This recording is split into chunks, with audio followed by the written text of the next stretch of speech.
Ontem a gente conversou sobre um tema diferente, que é os desafios, né, da juventude. E a minha ideia era continuar essa conversa hoje, mas nós vamos continuar essa conversa amanhã. Se não acontecer amanhã, o que aconteceu hoje? Hoje, eu começo a navegar pela internet, começo a navegar pelos portais, tal, e o que eu vejo? O candidato a presidente, Luiz Inácio Lula da Silva, na capa da revista americana Time, que já teve muito prestígio, continua a ter prestígio, mas já teve uma influência muito maior do que tem hoje, mas ainda assim, sair na capa da Time é um prestígio muito grande para quem está lá. E Lula deu sua entrevista, falou com jornalistas americanos e lá pelas tantas diz o seguinte, que o presidente ucraniano é tão responsável pela guerra quanto o presidente Putin. E aí, quando ele diz isso, cada um interpreta como quer. Ele vai sugerir que pensou em deixar claro que a ideia era que os dois poderiam ter conversado antes para evitar isso, mas alguém invadiu o território e não foi a Ucrânia. Então, sugerir que o Zelensky e o Putin estão no mesmo pé, estão em pé de igualdade, é uma barbaridade. É algo que não para em pé, algo que não faz sentido. E o Lula disse isso. Bom, não foi a única impropriedade, o único absurdo dito pelo candidato do PT. Ele disse outras coisas. Sugeriu que os seus admiradores, seguidores, deveriam ir à casa dos parlamentares, deputados e senadores, para pressioná-los, em vez de ir a Brasília. Todos eles têm uma casa nos seus estados, vamos lá. Não é para agredir, não. Pô, mas vamos na casa dos caras. Essa é a ideia que o Lula deu. Ele já tinha defendeu o aborto, e numa das últimas, que até ele depois pediu desculpa, ele falou o seguinte: Bolsonaro não gosta de gente, ele gosta de policial. Quer dizer, gente e policial são coisas que não pertencem à mesma definição. Ou é gente ou é policial. É aquela história de tentar dizer uma coisa, começar a se apaixonar pelas próprias palavras, não pensar muito no que está falando e começa a sair os absurdos e os absurdos e os absurdos. Se a gente pegar os três candidatos que estão na frente dessa pesquisa, aliás, sendo generoso com o Ciro ao dizer que está na frente, porque não está na frente coisa nenhuma, está no segundo pelotão, mas vamos lá. Lula, Bolsonaro e Ciro, os três são useiros e vezeiros de barbaridades. Dizerem barbaridades dizer barbaridades é uma especialidade dos três.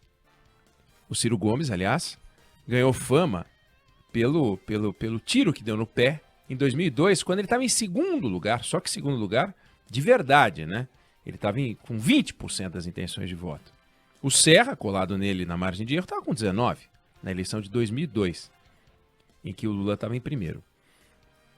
E ele vai e diz, porque perguntaram para ele sobre o papel da então mulher dele, Patrícia Pilar, e ele respondeu que o papel dela era dormir com ele.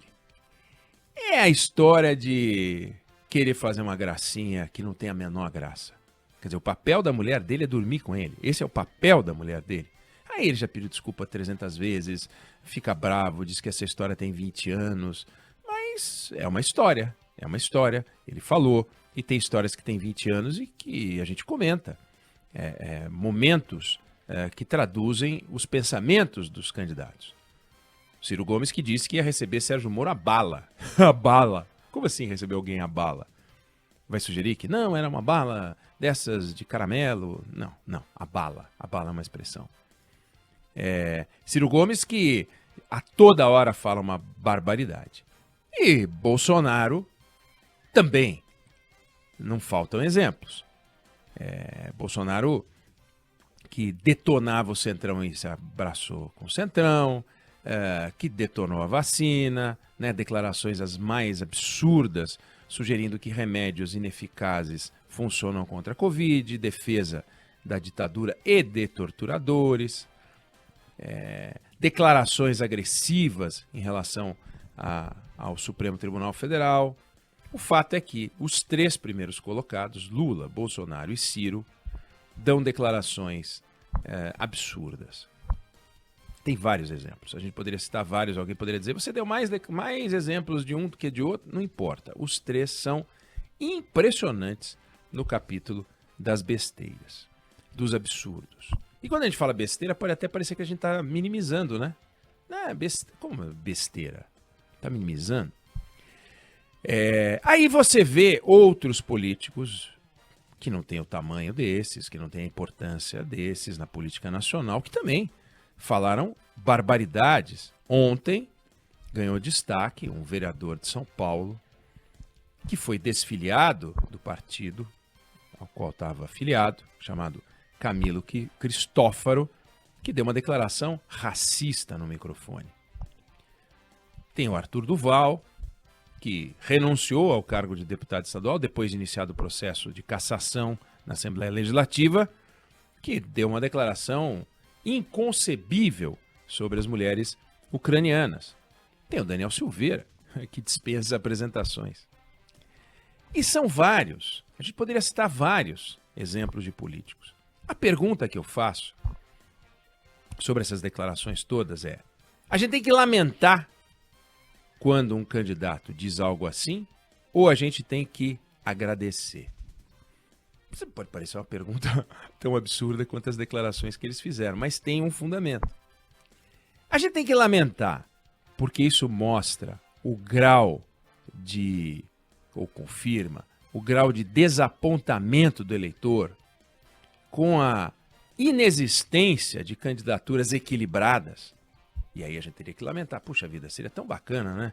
Se a essa altura do campeonato as declarações dos candidatos fossem todas, primeiro, edificantes, segundo, pacificadoras, coisa que Lula, Bolsonaro e Ciro desconhecem. É conflito, conflito, conflito, conflito, conflito, conflito, é uma coisa insuportável. Segundo, pacificadoras. E terceira, discutindo os temas brasileiros. Educação, saúde, segurança pública. Só tem ataque de um para outro. Só tem grosseria e frases como essas que a gente está falando. A gente tem que agradecer, a gente tem que lamentar, ou a gente tem que agradecer porque com antecedência e antes do pleito, eles estão se descortinando. Eles estão falando aquilo que eles de fato pensam.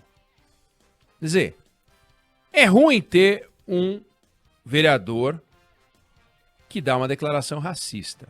É péssimo, é pavoroso. Mas é melhor que ele dê a declaração e você saiba o que ele de fato é? Ou é melhor que ele esconda aquilo que ele é? É péssimo ouvir o que a gente ouviu, porque a gente ouviu o Arthur Duval falando.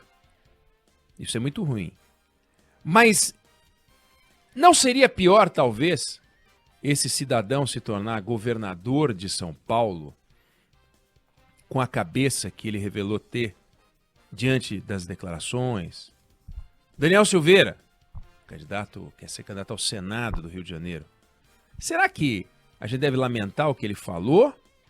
Ou será que a gente tem que dizer, pô, que bom, conheci um pouco mais a respeito da cabeça dele? Quando a gente ouve esses absurdos, eles compõem o jeito de pensar dos políticos, destes políticos e de outros políticos. Também as ações traduzem o que eles entendem que é o jeito de fazer política. Suas palavras e as ações traduzem as coisas que eles pensam e acham que devem ser feitas. Não cabe, portanto, simplesmente a gente lamentar, simplesmente lamentar. Eu lamento. E eu acho que você, ouvinte querida, também lamenta. Adoraria poder, você e eu, tá diante de um ambiente diferente, mas a gente não tá. Então será que não é o caso da gente falar, puxa vida, tô sabendo mais sobre o que vem por aí. Tô sabendo mais sobre o que poderá vir por aí. Tô sabendo mais sobre o que poderia vir por aí. Aí depende de que lado você tá. Eu tô do lado em que, quando eu observo essas declarações, eu tendo a achar que é o caso, sim, de dizer obrigado. Obrigado porque eu te conheci melhor. Obrigado porque eu achava que você pensava de um jeito diferente. E agora eu tô vendo que você pensa desse jeito. E esse jeito me agrada ou não me agrada? Essas declarações que eu tô falando são absurdas. São todas absurdas. Então, eu escutando o que eles têm a dizer, claro que eles perdem estrelinha. Claro que eles perdem pontinho. Claro que eles perdem, sabe? Oportunidades com vários eleitores. Tem um monte de gente que está ouvindo as declarações do Lula, do Bolsonaro e do Ciro e está indo para o não sei, não sabe, todavia, contudo, não tem o candidato. E gente que fala, puxa vida, penso igual. Eu ouço essas coisas e fico arrepiado. Mas ao mesmo tempo falo, é o que eles pensam. Eles pensam isso. Eles pensando isso, mas ficando calados. Isso é bom para o Brasil? Ou eles pensando isso e falando, isso nos dá a oportunidade de conhecer melhor a cabeça e o jeito de pensar? Daí porque entrevistá-los, e como a revista Time fez no caso do Lula, como o Bolsonaro, que no caso dele ele é seletivo, o Lula também é, né? Os dois não saem por aí dando entrevista para qualquer veículo, não. Eles têm receio. Eles preferem escolher. Mas ainda assim, quando dão entrevistas, você consegue saber o que eles pensam. Então, eu queria deixar essa pergunta no ar. Né? É para lamentar, porque é terrível saber que pensam essas coisas, ou é para festejar, porque a gente sabe agora o que eles pensam e a gente tem mais ferramentas na hora de ir para a urna?